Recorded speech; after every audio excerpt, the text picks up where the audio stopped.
So let's talk about something that's literally inside every single one of us, our blood type. It's such a fundamental part of who we are, and the science behind it? It's surprisingly cool and elegant. Chances are you know if you're A positive or O negative or something else, but have you ever stopped to think about what those letters and that plus or minus sign actually mean on a molecular level? What is that code that's written on every one of your red blood cells? Well, we're going to decode it right now. Okay, first up, we're going to see how your body literally builds your blood type from the ground up.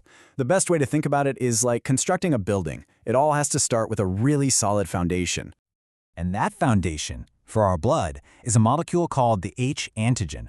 You can't be type A, you can't be type B without first having this. It's the mandatory starting point, the universal base that a specific gene, the H gene, builds on the surface of our red blood cells. It's really like a little three-step assembly line. See, you start with a basic chain of molecules just sitting there on the red blood cell. Then, step 2, the H gene comes along and pops on a specific sugar, and bam, you've got your H antigen foundation. And then, finally, the ABO gene you inherited from your parents steps in to add one last sugar, kind of like the final decoration that defines your specific blood type. And this right here is the key difference. The A gene tells your body to add one type of sugar. The B gene says to add a different one. So what's the deal with group O? Well, the O gene is basically non-functional. It gives a blank instruction. It adds nothing. It just leaves that original H antigen foundation completely untouched. This chart just visualizes that process perfectly. It makes total sense, right? Since group O adds 0 decorations, it has the most exposed H antigen foundation left over. On the flip side, group A, which is really good at adding its decorations, has the least amount of that original H foundation showing. It's a perfect inverse relationship. Okay, so the H antigen is the essential foundation for everything, which leads to a really fascinating question. What happens if someone can't even build that foundation to begin with? Well, that leads to an incredibly rare blood type called the Bombay phenotype. People with this have a faulty H gene, so they just can't make that H antigen foundation. So even if they have the genes for type A or type B, there's nothing for those genes to build on. On a test, their blood looks like type O, but it's critically different because it's missing the H antigen that even regular type O blood has. Now, all this molecular architecture has some serious life or death consequences when it comes to blood transfusions. And to understand why, you need to meet 2 key players in your immune system: antigens and antibodies. Think of it this way. Antigens are like little flags waving from the surface of your red blood cells, identifying them as self, as belonging to you. Antibodies, on the other hand, are like tiny security guards floating around in your blood plasma. Their whole job is to find and attack any foreign flags they don't recognize. And here is the golden rule of the ABO system. Your body naturally creates security guards against the flags you don't have. So if you're group A, you've got A flags, so your body makes anti-B security guards. If you're group O with no A or B flags, what does your body do? It makes both anti-A and anti-B security guards. So the most important rule for a safe blood transfusion is actually pretty simple. The recipient's security guards, their antibodies, cannot be allowed to attack the donor's flags, their antigens. It's why a type A person, for instance, can't get type B blood.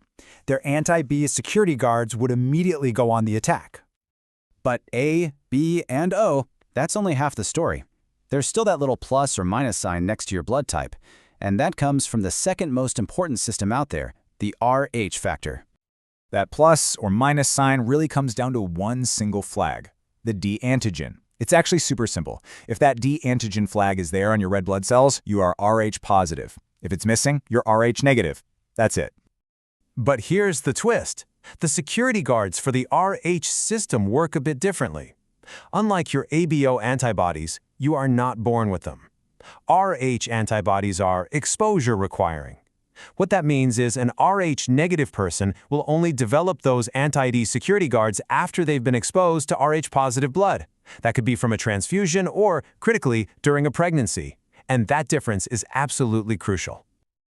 Okay, so we have these systems of flags and security guards.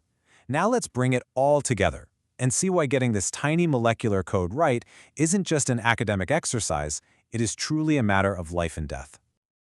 When you transfuse mismatched blood, you are essentially introducing cells with foreign flags into a body that is packed with security guards trained to attack them on sight.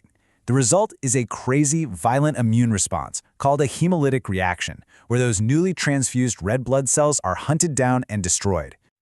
This all leads to two major clinical risks. First, you've got hemolytic transfusion reactions from ABO mismatches, which can be absolutely catastrophic. And second, there's hemolytic disease of the fetus and newborn. This is what can happen when an Rh-negative mother, who's been exposed before, develops anti-D antibodies that are able to cross the placenta and attack the blood cells of her Rh-positive baby. And just how sensitive is this Rh system? How easy is it to trigger? Well, this number says it all. Historically, about 85% of Rh-negative people would create those anti-D antibodies after being exposed to just one single unit of Rh-positive blood. That's how powerful the D antigen is at kicking off an immune response, and it's exactly why doctors work so hard to prevent that initial exposure from ever happening. So, you see, your blood type isn't just some random letter and a symbol on your medical chart. It's a precise molecular code, a biological ID system that dictates compatibility and, when we get it right, can be the key to saving a life. It really makes you wonder, what other incredible secrets are still hiding in plain sight, right inside of us?